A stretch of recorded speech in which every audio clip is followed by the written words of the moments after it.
Hey everybody, today we are going to talk about booking a cottage. So, what is a cottage?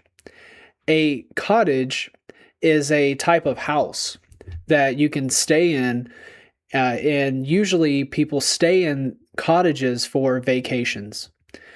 You can find cottages on the countryside. Look at this image right here.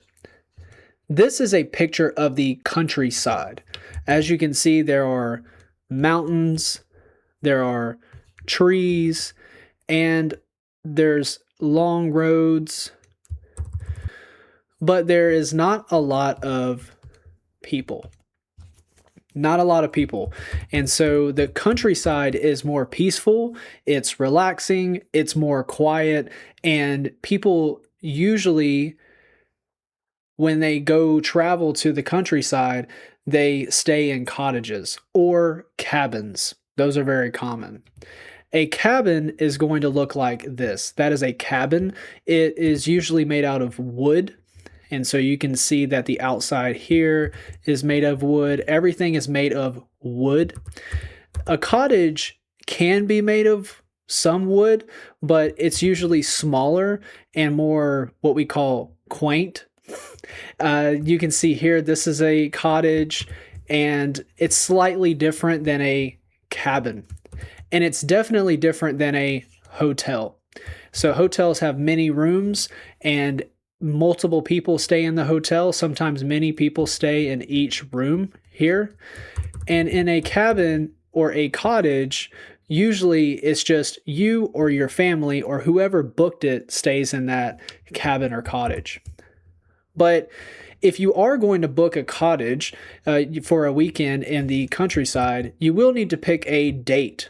So which date you are going to go to the cottage and stay in the countryside.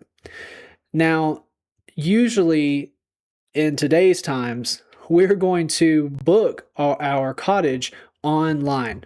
So you're going to get on the computer and you're going to book your cottage for the weekend or for the time period that you want to go travel. It will cost a little bit of money. You do have to pick a day and you do have to pick a location. There are many different prices, time frames, and locations for cottages in the countryside. And so you will have to look and find what is best for you. And so that is how we can go about booking a cottage for the weekend. A cottage in the countryside here can be very peaceful and relaxing. It is very, very different than the city. As you can see here, we have the city and we have a picture of the countryside. Being in the countryside versus the city is completely different and can be very relaxing. Now that you have booked your reservation, the hotel has confirmed your accommodation, and you know your destination, then you can go there and you can enjoy yourself at your cottage in the countryside. You can see mountains, you have dirt roads, you have plenty of trees, and it's very peaceful. There's plenty of wildlife like birds and other animals. As you can see in this picture, this girl is drinking a cup of coffee on her back porch in the countryside at her cottage, and she seems to be very happy. So let me know in the comments if you have ever been to a cottage. Do you like going to the countryside? If so, when's your next trip? I would love to hear. That's all for our video today. I hope you enjoyed this video, and I look forward to seeing you in the next one. Bye for now.